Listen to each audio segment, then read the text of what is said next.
My child, listen carefully, for this is not a message that drifts upon the wind of chance. It is not the echo of a man's voice or the vibration of a machine. It is I, Jesus, your Lord, your Redeemer, your Creator, speaking directly to the depth of your soul in this very moment. Heaven itself leans close as I speak, and the unseen world grows still. For this moment, this breath, this sacred encounter is not ordinary time. It is eternity reaching into your life. I am calling you because heaven has declared an emergency over your destiny. The window that has been opened above you, the one through which my blessings have long waited to pour, is closing faster than you realize. The time that was once abundant has become precious, fragile, holy. Do not let these words pass by as though they were another whisper, lost in the noise. For this is not noise. This is the heartbeat of heaven, pressing against the walls of your heart, calling you home. I am asking you now to stop everything. Let the scrolling cease. Let the distractions fade until all that remains is the sound of my voice and the rhythm of your own heartbeat. For the next 2 minutes, no. For as long as this message lingers in your spirit, I ask for your full attention. These moments are sacred. They carry eternal weight. They are the dividing line between what was and what could be. What you choose to do with this voice, this moment, will shape everything that comes after. I am not speaking to everyone who will hear or read these words. I am speaking to you, the one whose heart is trembling right now, the one who has felt a stirring deep inside, a pull that words cannot describe, the one who has cried silently, asking for a sign, pleading to know if I still hear, still see, still care. I am here. I am speaking. This is your sign. This is your answer. This is your rescue. Every tear you have shed has been seen. Every cry you whispered into the night reached me. Every sleepless hour, every ache that you tried to silence. I was there. I watched. I waited. I wept with you. But now I must speak with urgency. For this is not a gentle reminder. It is a divine alarm. My child, obey what I say now, or you will miss what I have been trying to give you. I have waited with patience. I have whispered softly. I have sent signs that brushed against your awareness like feathers on the wind. But you turned away, thinking there would always be more time. You believed the delay would not matter, that tomorrow was promised. But the time of delay is over. Heaven has sounded the trumpet, and I speak now as one calling from the edge of eternity.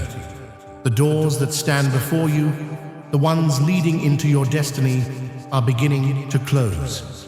You do not see them, but I do. I see what waits beyond them, the blessings I have stored, the purpose trembling to be revealed, the miracles aligned like stars waiting to burst into your life. But if you hesitate, if you let this moment slip through your fingers, they will fade like mist in the morning sun. You think this is just another message, another voice among many, but this one carries the breath of heaven itself. My spirit is moving through every word you hear right now. My presence surrounds you as surely as air surrounds your lungs. My voice is not angry, it is desperate with love. For too long, you have walked in confusion, fear, and doubt. The enemy has whispered lies into your mind, telling you that nothing is urgent, that you can wait, that you will have time later. But he is lying. He knows this moment is your turning point. He knows this decision could break his grip on your life forever. And so he will do anything to distract you, to make you look away, to make you scroll, to make you dismiss this as emotion instead of revelation. But I speak now with the authority of heaven. Do not move. Do not turn away. Do not let another thought steal this sacred time. The next few moments are not ordinary seconds. They are sacred. The angels are watching. Heaven is silent. The universe itself holds its breath as it waits to see what you will do. My child, will you listen? Will you obey? Will you trust me long enough to let my words pierce your heart? My voice breaks through the noise of the world like thunder, yet it carries a tenderness deeper than the softest rain. I am not angry with you. I am pleading for you. I am calling you to awaken from the sleep that has numbed your spirit. For when you decide to obey, everything begins to change. The chains that have held you bound for years will begin to crack. The fears that have haunted your nights will lose their power. The confusion that has wrapped your mind in fog will lift like mist before the sunrise. But it begins now. It begins when you choose to listen. You ask, Lord, why so urgent? Why now? Because the window of opportunity is closing. There are blessings written in heaven with your name on them. Blessings that can only be released through obedience. There are miracles waiting, but they cannot unfold until you take this moment seriously. There are doors that will shut forever if you turn away. My heart breaks to speak this, for I have seen too many step back just before their breakthrough. Too many turn away just before the miracle came. I do not want that to be your story. I am closer than you think. My presence surrounds you now like warmth after a long, cold night. That trembling in your chest, that stillness settling over your spirit, that is me. It is my presence confirming that what you feel is real. My message is not one of condemnation, but of mercy. I am not calling you to fear. I am calling you to freedom. You have tried to do this on your own, to fix what was broken, to carry burdens that no human was meant to bear. You have fought wars that were never yours to fight. You have worn your strength like armor, but inside you are weary, drained, and lost. I see it. And now I say, stop. Lay it down. Let me take over. Obey my words for these sacred moments, and you will see what only I can do. Do not let fear silence your obedience. Do not let pride convince you that this message is not meant for you. I know you, the secret doubts, the hidden sins, the regrets you carry like stones. I know them all. Yet still, I call you mine. Still, I speak to you now, because this is mercy before judgment, love before loss, rescue before ruin. You asked me for a sign that I have not forgotten you. This is that sign. The fact that these words have reached your eyes, your heart, in this exact moment is proof that heaven is not finished with you. Do you not see, my child? Every moment of your life has been leading to this one. I have waited for this since before you were born. I have aligned the very seconds of your day so that this message would find you. The noise of the world has been stilled for this very purpose, that I might speak into the silence of your heart. I am standing at the door, knocking. If you open, I will enter. If you stay still and listen, I will pour peace into your soul, like living water into dry ground. But if you turn away, if you dismiss this as just another emotional whisper, the peace you crave will not come, and the storm will continue. The window is narrow, and eternity is closer than you think. Choose now. Listen. Obey. Stay still before me.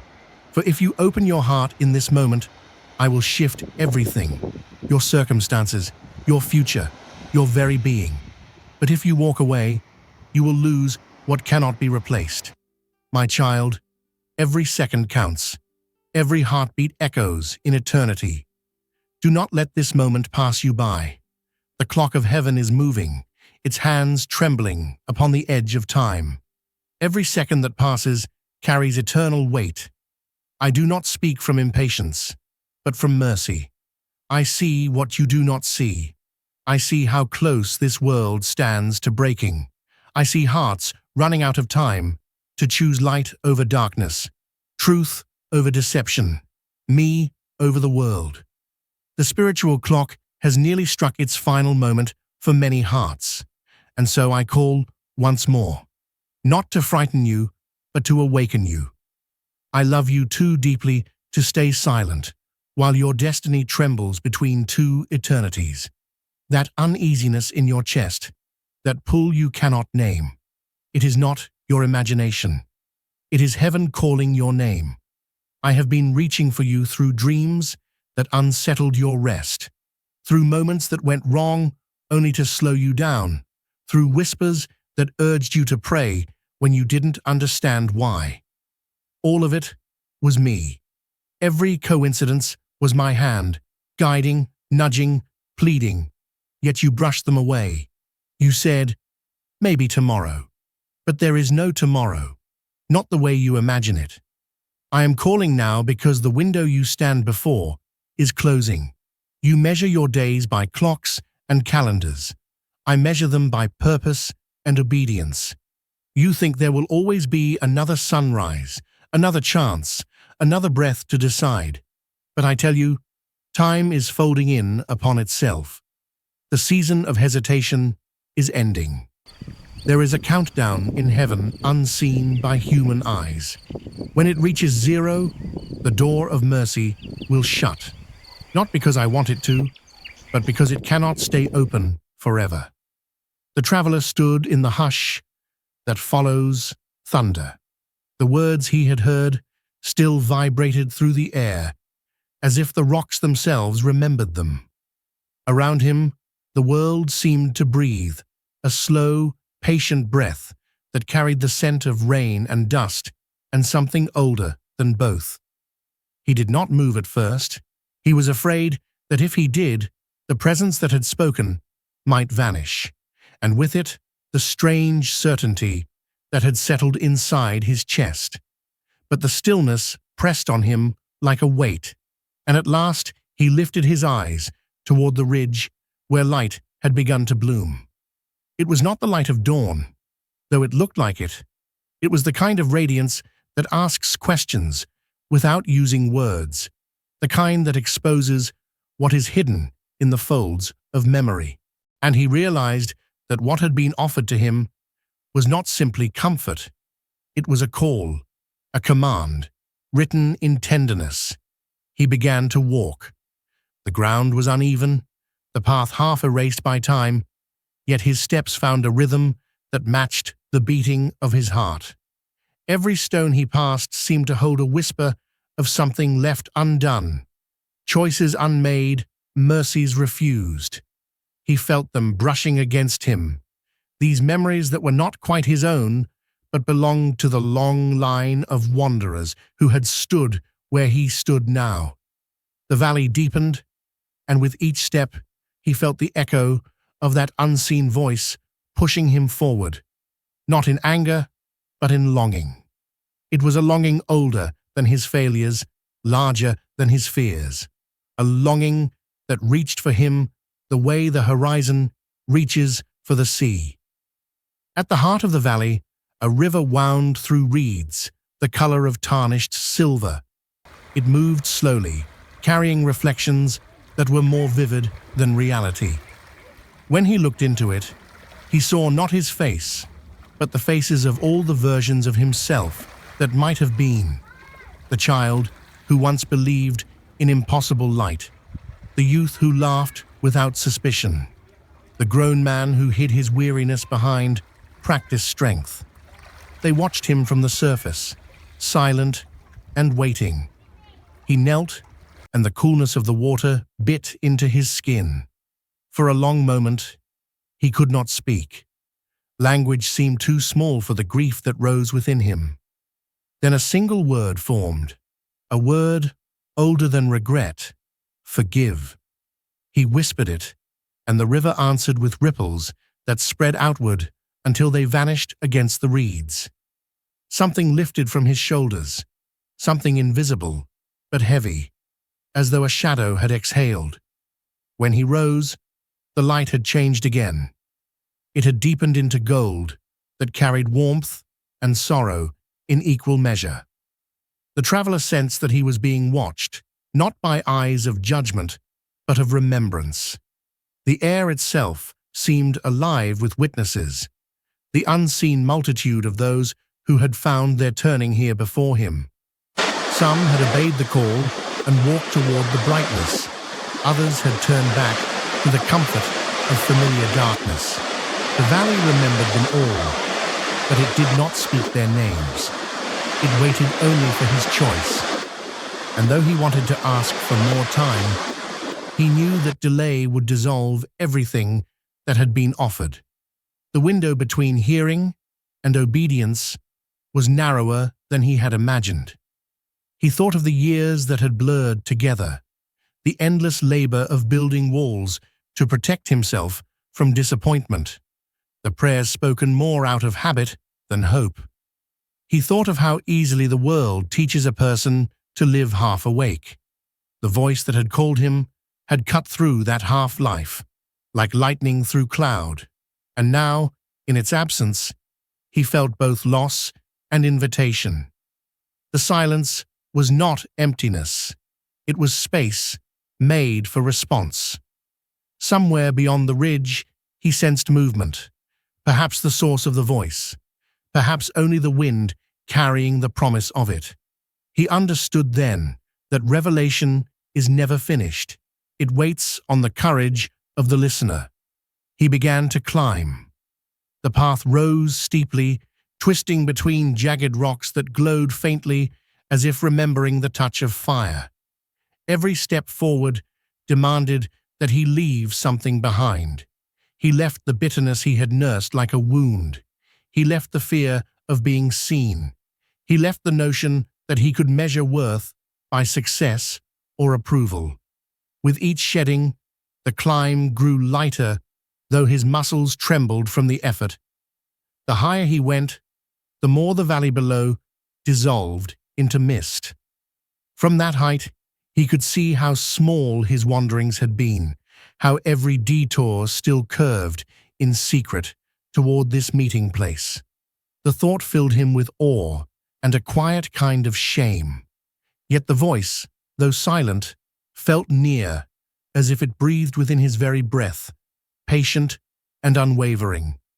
At the summit, the traveler found not a throne, but a plain wooden gate standing by itself against the sky. Beyond it stretched a meadow of light that shimmered like the surface of a dream. There was no handle on the gate, only an inscription carved deep into the wood. Enter, but only once.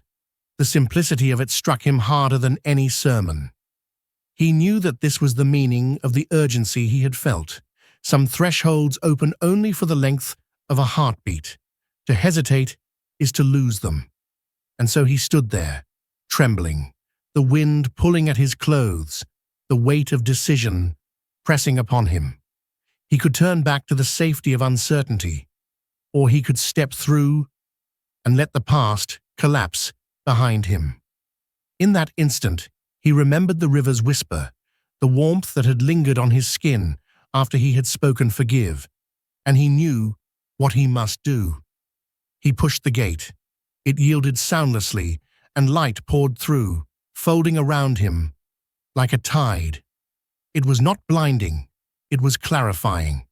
Every color in the world seemed to awaken at once. The air itself sang with patterns he could not fully grasp.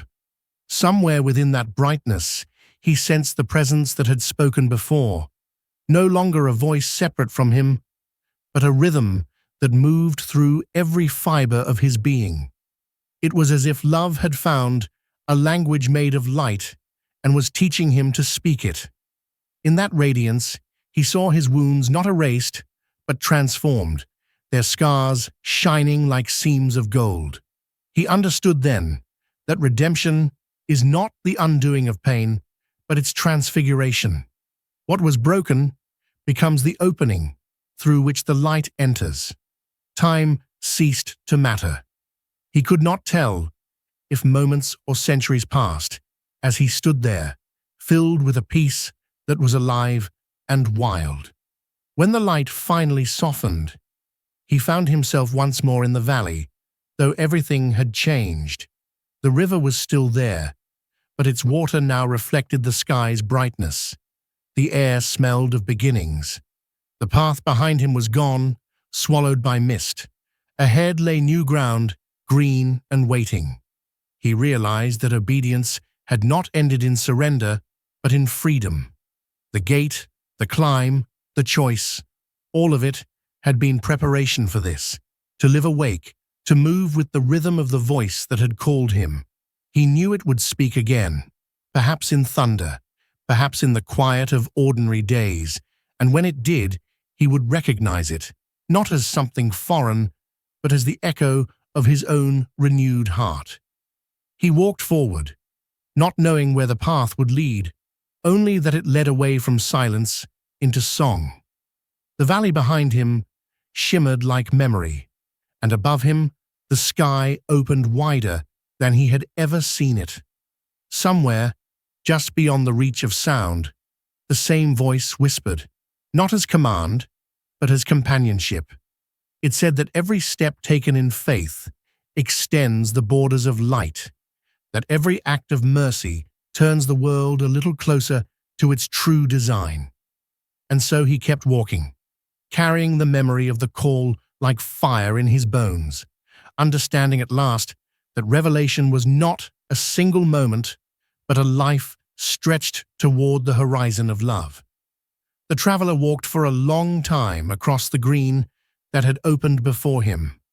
The light that had once dazzled his eyes now wove itself gently into the landscape, coloring the air rather than blazing against it. The earth felt new, though it was ancient, and every step left a faint trace of brightness behind, as if the ground remembered the promise made at the gate. He did not know how far he had come. Distance had lost its usual meaning. There were mornings when he woke to birdsong that sounded like laughter, evenings when the stars shimmered in patterns he was certain he had never seen before.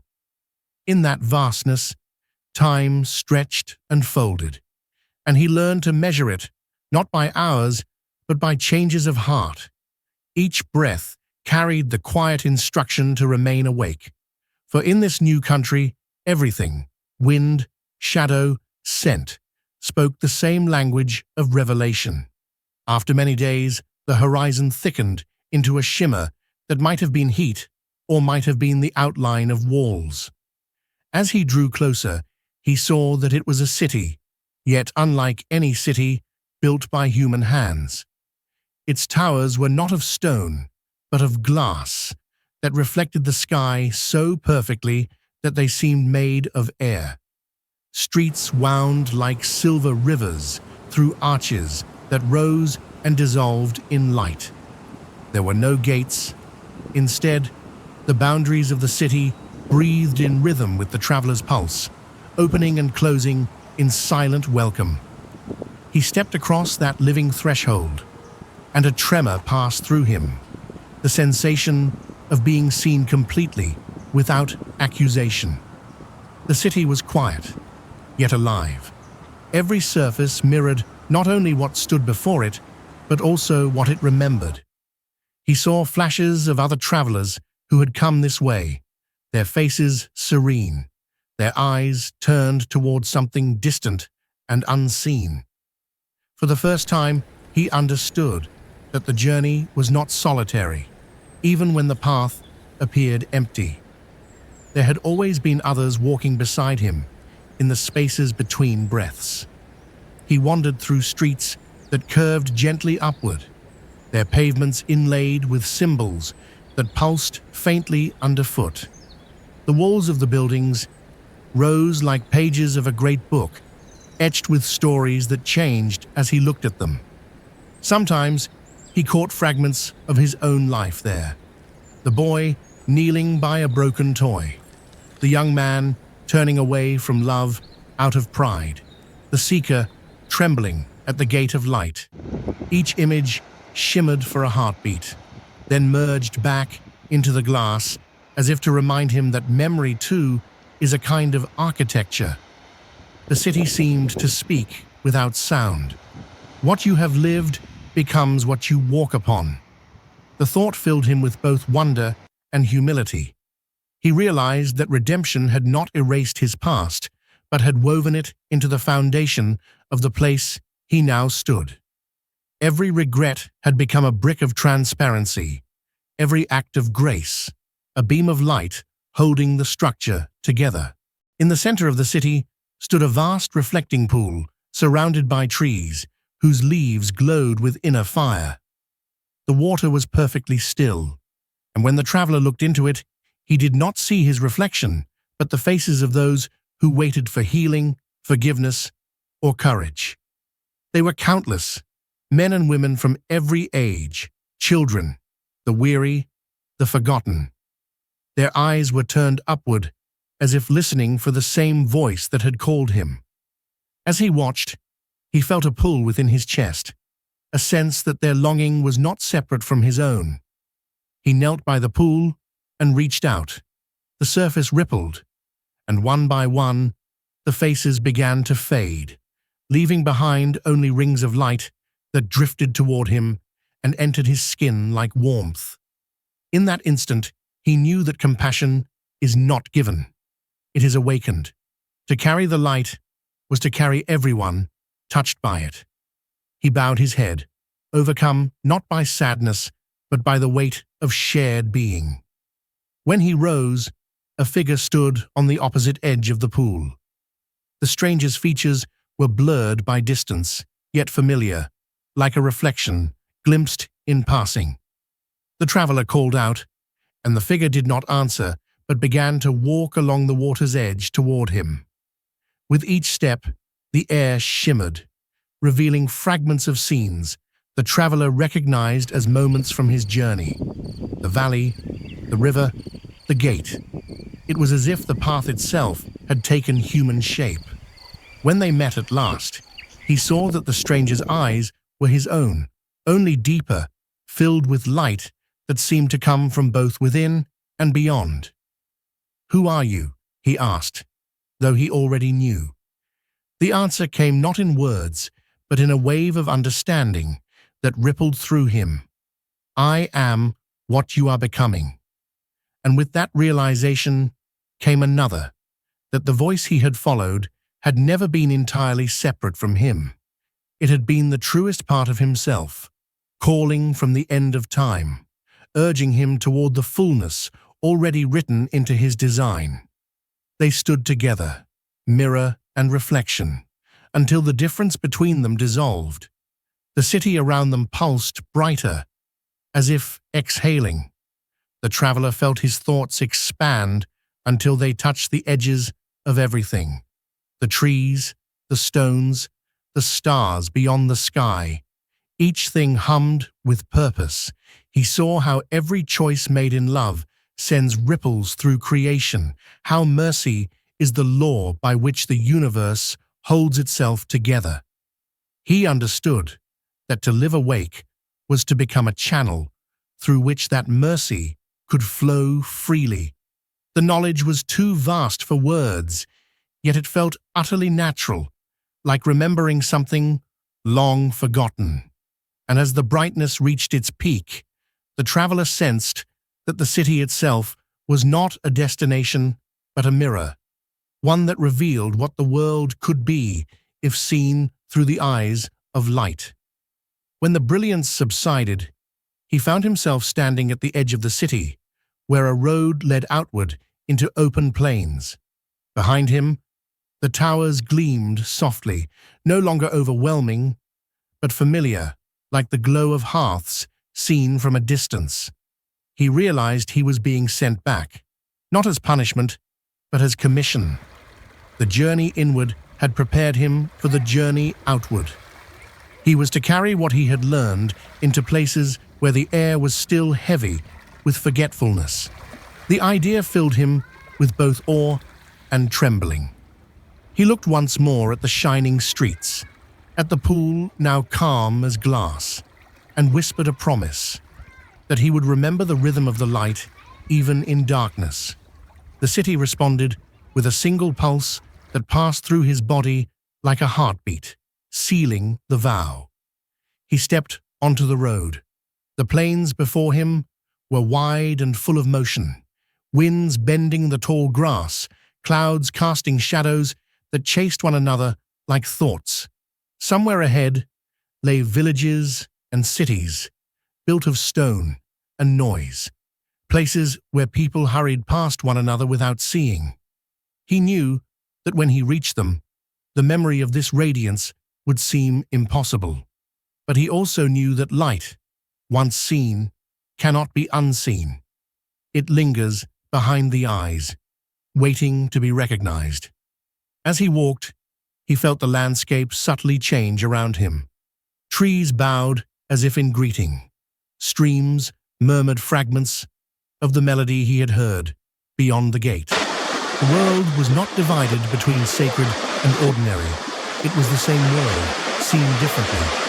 He began to understand that every act of kindness was a small echo of the city, every moment of awareness, a glimpse of its shining streets. Night fell, and he made a small fire. The flames licked the air, and in their movement he saw again the reflection of faces, strangers, friends, even those he had once called enemies. They appeared and vanished within the firelight, bound together by invisible threads. The traveler realized that forgiveness was not a single gesture, but a continual act of remembering connection. In the center of the city stood a vast reflecting pool, surrounded by trees, whose leaves glowed with inner fire.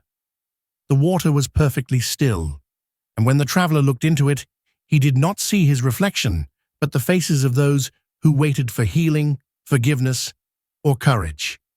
They were countless, men and women from every age, children, the weary, the forgotten. Their eyes were turned upward, as if listening for the same voice that had called him. As he watched, he felt a pull within his chest, a sense that their longing was not separate from his own. He knelt by the pool and reached out. The surface rippled, and one by one, the faces began to fade, leaving behind only rings of light that drifted toward him and entered his skin like warmth. In that instant, he knew that compassion is not given. It is awakened. To carry the light was to carry everyone touched by it. He bowed his head, overcome not by sadness, but by the weight of shared being. When he rose, a figure stood on the opposite edge of the pool. The stranger's features were blurred by distance, yet familiar, like a reflection glimpsed in passing. The traveler called out, and the figure did not answer, but began to walk along the water's edge toward him. With each step, the air shimmered, revealing fragments of scenes the traveler recognized as moments from his journey. The valley, the river, the gate. It was as if the path itself had taken human shape. When they met at last, he saw that the stranger's eyes were his own, only deeper, filled with light that seemed to come from both within and beyond. "Who are you?" he asked, though he already knew. The answer came not in words, but in a wave of understanding that rippled through him. "I am what you are becoming." And with that realization came another, that the voice he had followed had never been entirely separate from him. It had been the truest part of himself, calling from the end of time, urging him toward the fullness already written into his design. They stood together, mirror and reflection, until the difference between them dissolved. The city around them pulsed brighter, as if exhaling. The traveler felt his thoughts expand until they touched the edges of everything. The trees, the stones, the stars beyond the sky. Each thing hummed with purpose. He saw how every choice made in love sends ripples through creation, how mercy is the law by which the universe holds itself together. He understood that to live awake was to become a channel through which that mercy could flow freely. The knowledge was too vast for words, yet it felt utterly natural, like remembering something long forgotten. And as the brightness reached its peak, the traveler sensed that the city itself was not a destination but a mirror, one that revealed what the world could be if seen through the eyes of light. When the brilliance subsided, he found himself standing at the edge of the city, where a road led outward into open plains. Behind him, the towers gleamed softly, no longer overwhelming, but familiar, like the glow of hearths seen from a distance. He realized he was being sent back, not as punishment, but as commission. The journey inward had prepared him for the journey outward. He was to carry what he had learned into places where the air was still heavy with forgetfulness. The idea filled him with both awe and trembling. He looked once more at the shining streets, at the pool now calm as glass, and whispered a promise that he would remember the rhythm of the light even in darkness. The city responded with a single pulse that passed through his body like a heartbeat, sealing the vow. He stepped onto the road. The plains before him were wide and full of motion, winds bending the tall grass, clouds casting shadows that chased one another like thoughts. Somewhere ahead lay villages and cities, built of stone and noise, places where people hurried past one another without seeing. He knew that when he reached them, the memory of this radiance would seem impossible. But he also knew that light, once seen, cannot be unseen. It lingers behind the eyes, waiting to be recognized. As he walked, he felt the landscape subtly change around him. Trees bowed as if in greeting. Streams murmured fragments of the melody he had heard beyond the gate. The world was not divided between sacred and ordinary. It was the same world, seen differently. He began to understand that every act of kindness was a small echo of the city, every moment of awareness a glimpse of its shining streets. Night fell, and he made a small fire. The flames licked the air, and in their movement he saw again the reflection of faces, strangers, friends, even those he had once called enemies. They appeared and vanished within the firelight, bound together by invisible threads. The traveler realized that forgiveness was not a single gesture, but a continual act of remembering connection. The descent was gentle but deliberate, as if the earth itself guided each step. With every meter he walked, the tension that had ruled his shoulders began to melt away. He noticed how the light changed, thicker, more tender, sliding through the leaves like warm breath. The stream appeared beside him at last, curling around stones and bending through moss.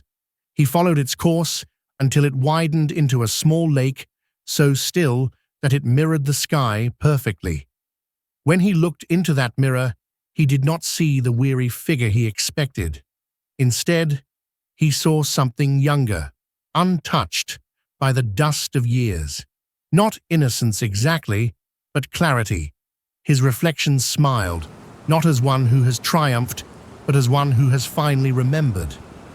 He sat beside the lake for what felt like days, though the sun had hardly moved. Thoughts came and went, but none stayed long enough to hurt. The mind that once chased every idea like a hound now rested like an open field. He realized that he was no longer waiting for revelation. He was living inside it. The murmuring of the water became the rhythm of his breath. The sky, immense and weightless, seemed to pour its endless blue directly into his chest. In that expansion, he felt an old fear dissolve, the fear of being unseen, unfinished, unforgiven. He understood then that completion was not a point one reached, but a presence that had been traveling beside him from the beginning. When the wind rose again, carrying with it the scent of faraway blossoms, the traveler knew it was time to move. He stood, but not as before. The ground no longer felt like an obstacle. It felt like an ally. Each step seemed to hum beneath him, as if the soil recognized its own story in the rhythm of his heartbeat. He walked until the trees opened into a vast meadow. The grass swayed in long waves of silver and green, catching light like a sea turned gentle. At the far edge, he saw a small dwelling. Nothing grand, just stone and timber, smoke curling from its chimney. It looked impossibly familiar, like the shape of a memory he had never lived but always carried. He approached slowly. With every step, fragments of old longing fell away. He realized that he had not been wandering toward a new world, but circling back to the first promise of his existence, the quiet certainty that life itself was a home, not a maze. When he reached the door, he hesitated only for a heartbeat. Then he pushed it open. Inside, warmth greeted him, a low glow like the embrace of a remembered song. The air smelled of bread and cedar. A single table stood in the center, set for one, yet the space did not feel lonely. It felt prepared. The traveler moved to the chair, his legs trembling with exhaustion and wonder. When he sat, the chair did not creak, but seemed to sigh with relief, as though it had been waiting for this exact moment. He laid his hands upon the table and closed his eyes. In the stillness that followed, he felt the presence of all he had loved and lost, voices woven together into a single, quiet pulse. He did not need to see them. He felt them within him, the way roots feel rain. And beneath that sensation ran something even deeper, an unnameable current that spoke without language. It told him that the journey was never about arriving somewhere new, but about remembering what had never been lost. Tears came then, not of sorrow, but of recognition. Each one that fell seemed to wash away another layer of forgetting. When he opened his eyes again, the world outside the window had changed. The meadow shimmered with light that was neither day nor night. Time itself seemed to fold gently, like pages closing on a story whose ending had already been written long ago. He realized that he no longer feared what would come next, for the road ahead was made of the same quiet light that now filled the room. The horizon no longer represented distance, but continuation, the eternal rhythm of breath and silence intertwined. He rose from the table and walked to the door. The air outside carried no chill. Every sound, birdsong, breeze, the faint trickle of the distant stream, blended into a harmony that felt alive. He looked once more at the path behind him, not with regret, but gratitude. The storms, the doubts, the endless nights, all of them had been teachers disguised as trials. They had carved channels within him wide enough to hold peace. He understood then that peace was never a reward for endurance, but the revelation of what had always been present beneath the noise of fear. As the light thickened into something almost tangible, the traveler stepped forward. The ground glowed softly beneath his feet, and with every step, the world seemed to breathe along with him. He felt himself expanding beyond the limits of flesh and thought, becoming part of the rhythm that moved the stars, the same rhythm that had once whispered to him through sorrow. The meadow dissolved into light, the house behind him fading like a gentle exhalation, and still he walked, not toward an ending, but into a boundless beginning. In that vastness, there was no more striving, no more questions to answer, only stillness, only warmth, only the quiet certainty that every tear, every wound, every prayer had led here, to this union of presence and peace. The traveler did not vanish. He became the silence that once frightened him, the light that had always guided him, the breath that binds everything seen and unseen. And in that moment, all the waiting worlds within him rested at last, not because the journey had ended, but because he had finally come home.